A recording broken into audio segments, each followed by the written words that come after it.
So the thing was that I think when Muzaffar and Jaren asked me to do this, the point was that it was very hard to get men apparently to come and talk about anything in these forums. And so I sort of had this feeling that, once again, I'm sort of, at least on Twitter, if not in person, I'm sort of getting plaudits for doing what women do all the time, which is that very peculiar male advantage. So what I thought I'd do is just set out a few things at the outset and then kind of go through some of them in a bit more detail. I wanted to start with actually setting out my sort of declaration, much in the way that one does when one gives talks about conflicts of interest. I think the declarations I'd like to make here are about what my privileges are, because I think that's an implicit part of this. I'm not going to sort of discuss why, but say my privileges are obviously the obvious one being male. I don't have white male privilege, but I've not found that to be a particular disadvantage thus far in my 14 years here. The other privilege I have to mention, which I think is that I'm a clinician by background, and that's a different sort of privilege. I mean, I think of myself as a born psychiatrist, but I wasn't born a psychiatrist. But I think the big advantage that has as a privilege in thinking about these sort of matters is that I do have that other job option to potentially fall back on, which makes a big difference, particularly when you're thinking about career stability and life stability, really. I suspect, because I know a couple of you here are, much like I am, part of an academic couple, where both of us are scientists, and I think when two people have to rely on the next postdoc contract or the next fellowship coming through, it's quite hard to actually plan life. And I'm very mindful that at least I do have that option of, I could just go back to clinic if nothing else works out, or if the needs of the family I can always just switch to doing that. And I'm very mindful that's not an option a lot of pure scientists have. The other thing is that I probably should set out what my own context is. So I'm an SRA in the Department of Psychiatry. My job is 50% clinical, 50% research. It's unusual, it's a kind of cobbled together job that I sort of do on an annual renewal kind of basis. Technically, I'm listed as a PI in the department, though actually I had no grant funding, and that has been one of my striking achievements through my postdoc career, which is that I have a 100% strikeout rate for all my fellowship applications. I submitted 10 fellowship applications, and I had all of them rejected. One after interview and another one. And what that means is that I'm sort of at the point in my academic career where the conventional or the expected path for a clinical academic is no longer open to me. The conventional path is you get your fellowship, you get your intermediate, your senior, and so on. And getting onto that rung is a critical part of what I'm expected to do, but I can't quite do that anymore. My wife is also a medic by background. She was a very good medic, but it was never really her cup of tea. So she became a pure scientist some years ago and has completely left medicine. She's just finishing up as a senior scientist at the Sanger, and she's going to start as a UKRI fellow very soon. And of the two of us, my wife is very clearly the smarter one and the more successful one. And successful by the sort of standards that are expected in academia. She has a Nature paper, she has PNAS papers, Nature genetics papers, she's got a fellowship. And she's definitely smarter in terms of the sort of intellectual horsepower. I may have a more flexible intellect, but I think just in terms of sheer intellectual power, she's far ahead of me. And then we have a daughter, Lana, who's going to be 3 in 6 weeks, and we have Annie, who is now 8, and a cat. Okay. So Lana goes to nursery at the Sanger, and that's extremely convenient for us. And given that DP's fellowship will run for another 3 years, it does mean that by the time she finishes the fellowship, whatever we are doing next, Lana will then be ready for school. So it really does help a great deal in terms of planning. And at the point Lana was born, I was sort of 2 years into my postdoc and 4 years, I think 3 or 4 attempts into my 10 grant rejections. And given the nature of my funding, because I'm sort of going on this annual contract, I didn't really feel I could take shared parental leave because my funding was not from, I was fortunate to have that funding, but it wasn't a fellowship funding me that I could specifically ask for, can you fund me for 6 months of parental leave?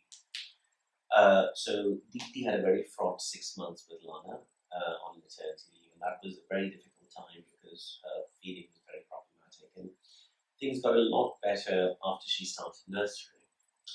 Now, I suspect the kind of challenges we've had since having a child must be the kind of challenges that most academic parents have. So managing our jobs and career progression with a lot less time and flexibility than before, which I think is what most people have to deal with. You simply don't have your evenings and your weekends and the option of working late in the same way that you used to.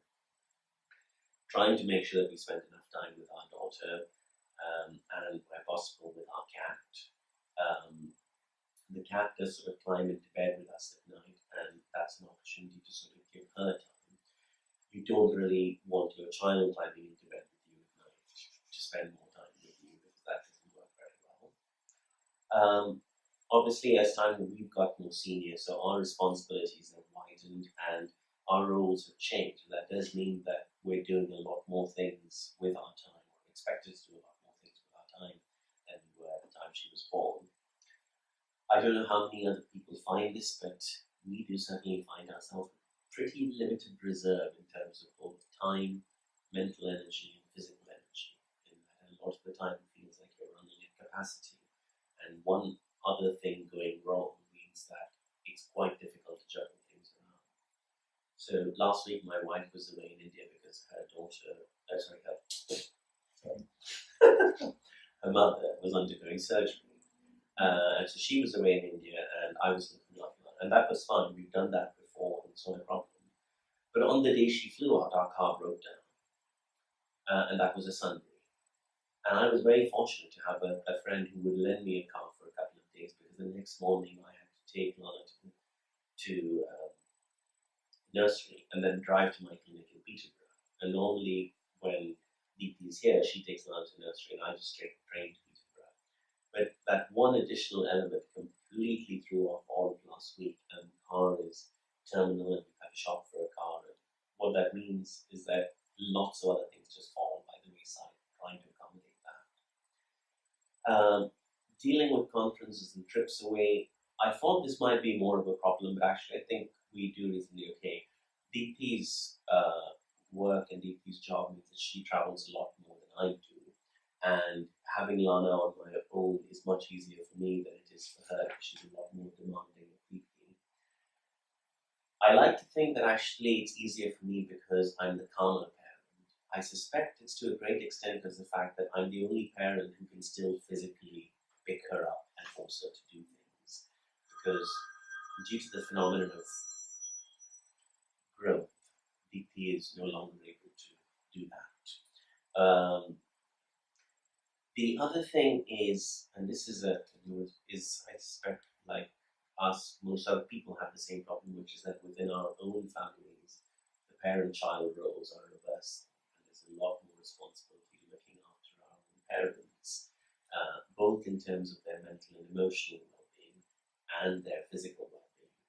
Physical well-being in some ways is much easier because you can plan, you can deputize, you can make arrangements for. Emotional well-being is much harder. And the last point is dealing with sickness, which is, I suspect, both ours and Lana's. So the way we normally tend to manage things is that when Lana's sick, Deepti and I do half days. We juggle our meetings around, and depending on how we do it, one of us goes into the morning, the other one comes into the afternoon, and then works a little later. And you can do that to a certain extent, but obviously it does mean that you're kind of working half days. There's a difficulty that I have a lot less flexibility because of my clinics. So on the days when I'm not in clinic, that's fine, I can do the half days. When I have my clinics, then that's quite hard because I can't cancel patients at short notice very easily.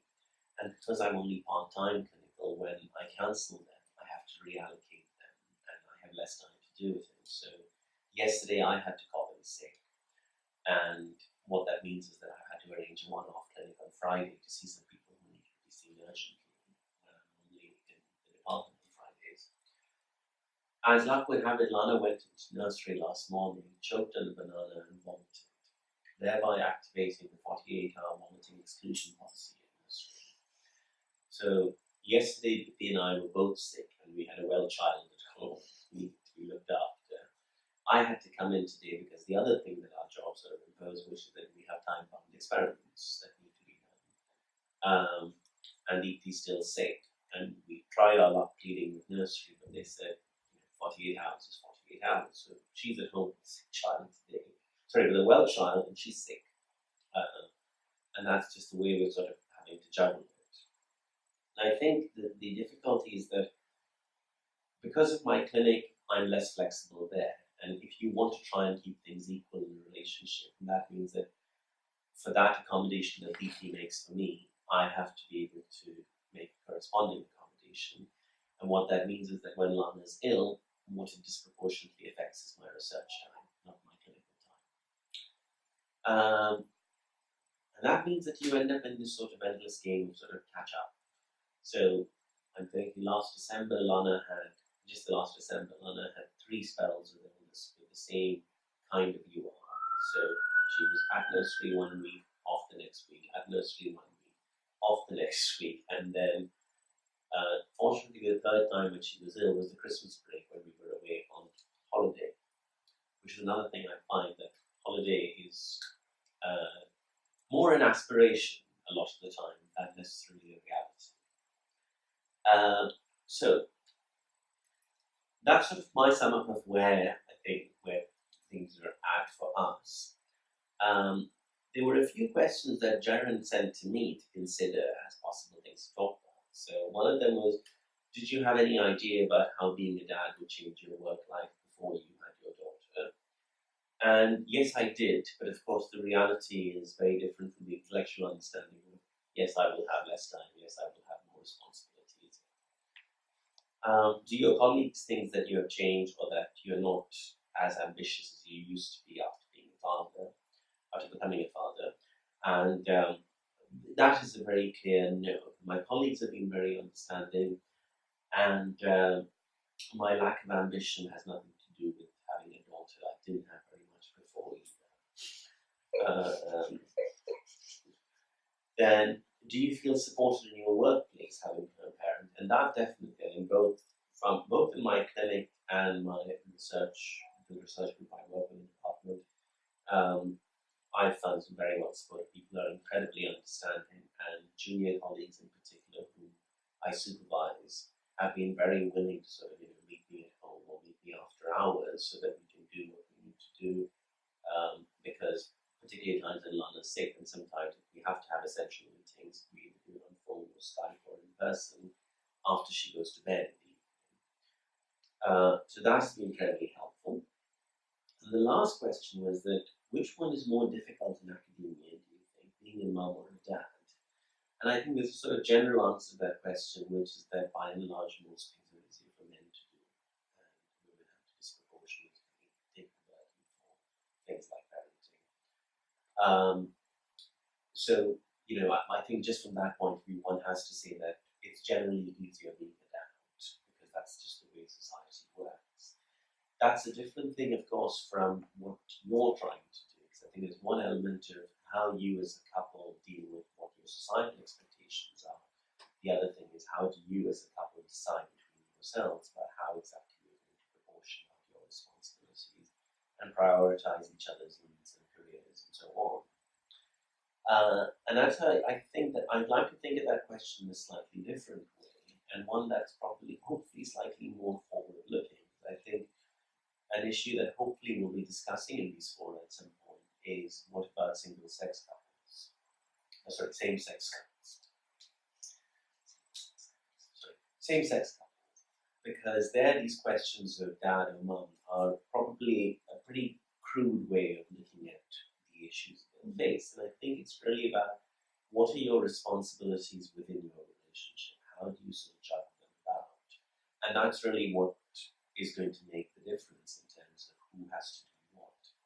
So, for example, the way things have worked in our relationship has been that I'm usually the person who takes care of the bulk of the day-to-day stuff and things around the house. That's always been the way it is. And DP actually deals with the finances, major purchases, researching, either deals or steps or so on. So, in the sense, I may do a lot of the day-to-day chores. She's the one who's actually organised our mortgage, thought about the best deal, and then watches our finances to see what happens, where exactly we invest things, and so on. So what that means is that when it comes to a lot of day-to-day things, having a child obviously increases the amount of stuff that you have to take care around the house, the number of times you need to clean, the chores, the amount of washing, etc., etc. And that's basically something I've always done and I've continued to do. One of the reasons I do continue to do that is that I'm far more particular about how the house looks and how clean the house has to be than DP is. But when you have a child, then those sort of responsibilities obviously increase, and that's a given. You can't do anything about that. Beyond a certain point, you cannot say, well, I think we'll just wash the dishes once a week, like we used to when we were PhD students. And then, on Saturday we will have all the dishes that we have in the house in the sink, and we will just wash them in one go. And I think that's the thing to consider in terms of who gets more affected. So while I have those sort of responsibilities, DP takes Lana to nursery and back, and that's convenient because obviously she works there. It does mean that between the two of us, she is the one who more often ends up getting late getting into work, because the journey, as you know, from the car to nursery is a stretchable time, and that can sometimes be 5 minutes and sometimes it's half an hour. And likewise, picking up and getting back means that she needs to be leaving earlier to try and achieve that. So the way I hope we can think about those sort of issues later will be really who does what in the family and who gets affected by the different demands that are placed upon them. So the other thing I have to think about was really ultimately you're trying to ensure some equality in your relationship in terms of what you do and what you both want to do with your relationship, with your careers. And that two-body problem is always an issue for academic couples.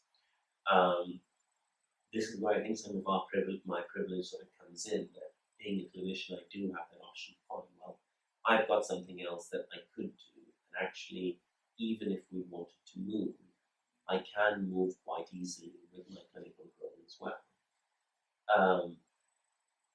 But it does come with its own costs. And the decision I've sort of come to, I'd like to say I've taken, but I think actually when you're being a parent and doing a busy job, a lot of decisions you just come to rather than actively think about, or you realize that you've already implemented the decision before you've actually thought about it consciously.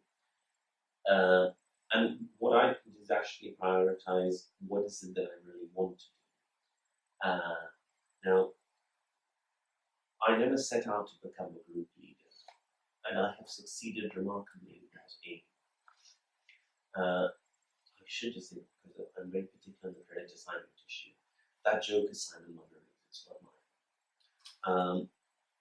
But it's, I think, thinking what exactly I want to do, and I realized that the thing I really want to do in academia is that what I enjoy most is facilitating stuff happening. I enjoy thinking up ideas, working out experimental designs, training people, mentoring and supervising students, and I like actually having my finger in lots of pies. So while I don't have any specific grant funding for my actual research portfolio is quite broad. I do a lot of different things. A lot of them are slow rumbling things. So they're, for example, psychiatric studies in rare disease group populations. That's not going to give me a paper in 2 years. Right? That's going to take about 3 years by the time it's going to work through the entire clinic of 100 people. But it's ongoing research, it's interesting, it's fulfilling. I can't make it a program of my own, but it's fine. I'm doing the stuff I like to do. The other thing that I'm quite interested in doing is actually what I think of as probably having soft influence, trying to do things to improve training, improve education, improve working culture. So I'm a member of the Athena Swan Governance Board, and I'm one of the Clinical School of Quality Champions. I also do a fair bit of training within the department. I run a program for non-clinical researchers that's facilitated by people with lived experience of mental illness, basically trying to create a setup in which researchers with no clinical background studying mental illness get a chance to actually hear firsthand about the experiences they're studying. And all this has been incredibly satisfying, and there are nice little CD points. Not CD points that will get me a grant or a position, but they're fulfilling, and it feels like I'm sort of doing something with my time that's really meaningful and might have some kind of impact. And that's the sort of position I ended up coming to, that these are the things that are important, these are the things I find fulfilling, and I can achieve this without following the conventional academic route. And in that sense, I'm really happy to sort of do that and facilitate my wife's career, because actually I think in terms of following a stellar scientific career, she's much more capable, much better placed, and much more on that track already than I am. Again, I'm mindful that it's a privilege that I have to be able to take this, because I'm not counting on this to sort of get me my next job. At a pinch, I can go back to being a 100% clinical consultant. I really don't want to do that, because I don't want to be a full-time clinician. I very much do want to be in the race, but I could do that, and it means that I've got the luxury of being able to do this. I'm not sure if I'm expected to come up with any sort of advice in this talk, but the advice I generally give to people when we have this sort of development or discussion kind of is, you've got to find something that makes you happy and something that gives you fulfillment. That doesn't have to be the entirety of your job, but it's got to be some aspect of your job or your life, because when you're dealing with chaos of everything else, and having a child can be a kind of ongoing chaos that never really settles, there's got to be something in it for you that you can just hold on to and say, well, I'll have that, or I feel I've done that, or I'm enjoying that bit of it. And I think that is one sort of achievable to some extent. And the other thing that I certainly had no problem coming to terms with myself, but I think is a hard one for the kind of people who get into academia and research, is just willing to accept that you can't have everything and do everything, and that's okay. That is more a ridiculous expectation that's sort of foisted upon us. But it's incredibly hard to actually do. And I think the amount of suffering that one can put oneself through trying to achieve that, it's hard to justify in terms of its cost and what you finally get for it. And that's me done. Kathy? If you just clap once more, then I can loop it.